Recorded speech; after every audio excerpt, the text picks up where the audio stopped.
Sainabou and the case has been adjourned before the vocational judge in Banjul High Court.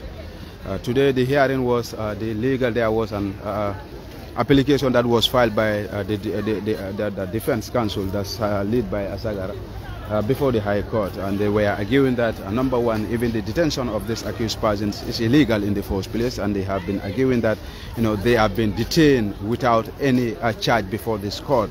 And this has been their argument before the vocational judge, and they have raised so many legal arguments in regards to why this accused person should not be in Mile 2. They went further to explain that even the conditions in Mile 2, there are fundamental international human rights, that the universal human rights, and so many human rights that people that are accused should have what we call a fundamental, they should have a fundamental right that must be respected.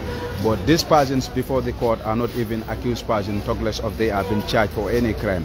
According to her, these people are not being charged. They were illegally arrested by the state apparatus, and they were brought to the court, without any charge being presented before the court. So they has to be released today unconditional until the state is ready to file an indictment against these accused persons.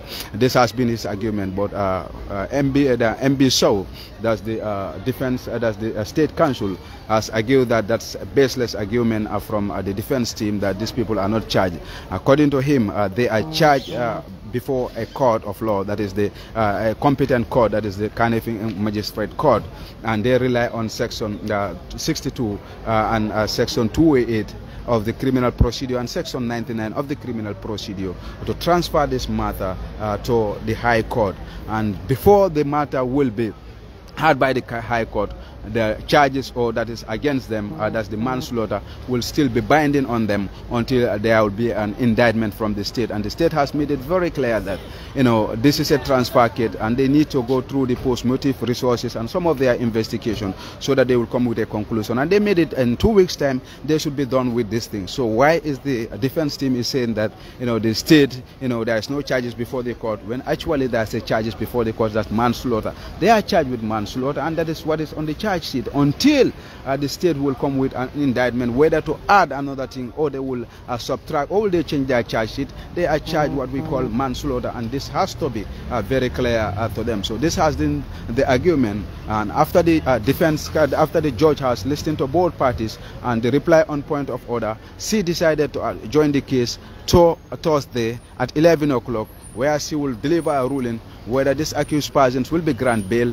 or they will not be granted bail, pending the determination of this court. So this is what happens in Banjul High Court.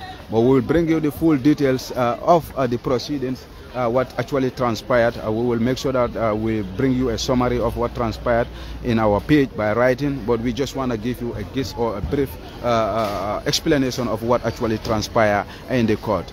But you will see the full details of the legal argument from both sides, and the court has also requested from both parties that the reference of law that they have made and reference of cases, decided cases that they have made, to bring all those things before her before the end of today, so that she will actually definitely make a ruling in regards to the arguments from both sides. It's a very interesting case, and we will follow the case. And thank you for being there.